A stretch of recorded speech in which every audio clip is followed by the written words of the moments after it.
संक्रमण के डर की वजह से भगवान महाकाल की भस्म आरती में श्रद्धालुओं के प्रवेश पर पाबंदी करीब 1.5 महीने तक और बनी रहेगी। महाशिवरात्रि के बाद भस्म आरती में श्रद्धालुओं को प्रवेश की अनुमति दी जाएगी। मंगलवार को हुए महाकालेश्वर मंदिर प्रबंधन समिति की बैठक में यह निर्णय लिया गया। कलेक्टर आशीष सिंह के मुताबिक महाशिवरात्रि के बाद आने वाले सोमवार से भस्म आरती में श्रद्धालुओं के प्रवेश को अनुमति दी जाएगी। इसके साथ ही गर्भगृह में श्रद्धालुओं के प्रवेश की भी अनुमति दे दी जाएगी। कोरोना महामारी के मद्देनजर प्रशासन द्वारा महाकालेश्वर मंदिर में दर्शनों से लेकर पूजन और फूल प्रसाद ले जाने की अनेक व्यवस्थाओं में परिवर्तन कर दिया गया है, लेकिन ऑनलाइन के बाद समय समय पर मंदिर प्रबंधन समिति द्वारा दर्शन व्यवस्थाओं में बदलाव करते हुए श्रद्धालुओं को छूट प्रदान की गई थी। सुबह मंदिर में दर्शन व्यवस्था सहित निर्माण कार्यों को लेकर मंदिर प्रबंधन समिति की बैठक कलेक्टर आशीष सिंह की अध्यक्षता में संपन्न हुई,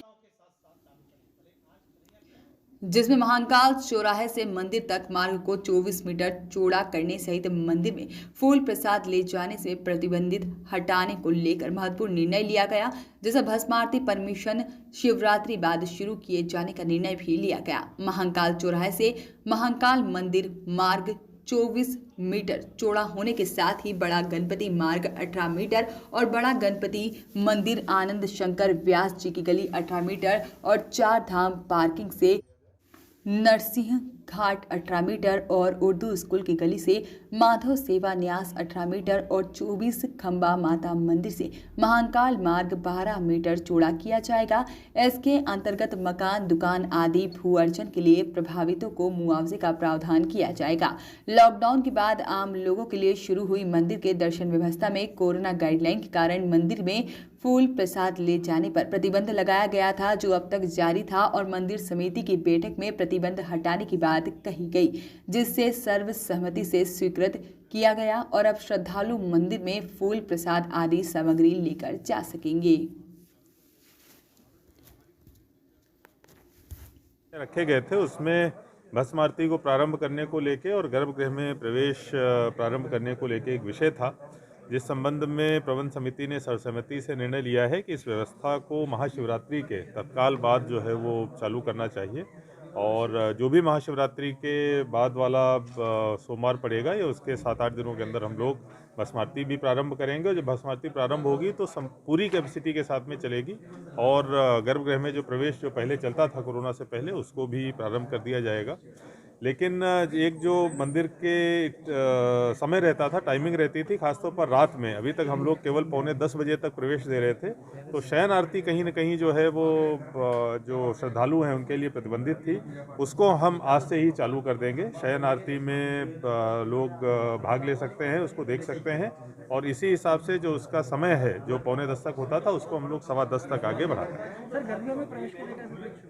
देखिए, अभी गर्भगृह में प्रवेश प्रतिबंधित रहेगा पूर्व की तरह। महाशिवरात्रि के बाद इस पे हम लोग निश्चित रूप से निर्णय करेंगे और महाशिवरात्रि के तत्काल बाद इसको चालू किया जाएगा। महाकाल मंदिर के आसपास की जमीन चौड़ीकरण को लेकर भी जी हाँ, आज लगभग जो महाकाल मंदिर के आसपास की 4-5 रोड्स हैं उनके चौड़ीकरण को लेकर जो माननीय मुख्यमंत्री जी के द्वारा सहमति दी जा चुकी है, वही प्रस्ताव आज रखे गए थे, जिसमें महाकाल मंदिर से लेकर जो सामने का चौराहा है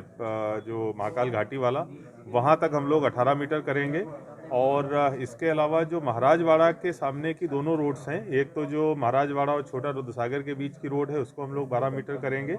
और महाराजवाड़ा और मंदिर के बीच के जो मकान हैं और कुछ 1-2 होटल्स हैं उनको हटाने का काम किया जाएगा, जिससे महाराजवाड़ा और महाकाल मंदिर दोनों एक ही परिसर में हो सके, परिसर का पूरा विस्तार महाराजवाड़ा तक हो सके। सर, महाकाल मंदिर के सामने एक बड़े भाग का भूअर्जन होना है, ऐसे में अभी जो पता पड़ा है उसमें सिंहस्थ क्षेत्र में आ रहा है, तो क्या जो भूअर्जन होना है और जो मुआवजा देना है, तो अब वो जो बिल्डिंगें बन गई उस हिसाब से मुआवजा दिया जाएगा या सिर्फ खाली जो जमीन बची है उसका मुआवजा दिया जाएगा? नहीं, देखिए, जो महाकाल मंदिर के सामने का भूअर्जन होना है उसमें ज़मीन का भी मुआवजा मिलेगा और साथ साथ जो बिल्डिंग है उनका भी मुआवजा मिलेगा और सरकार की जो गाइडलाइन है उसमें 2 गुने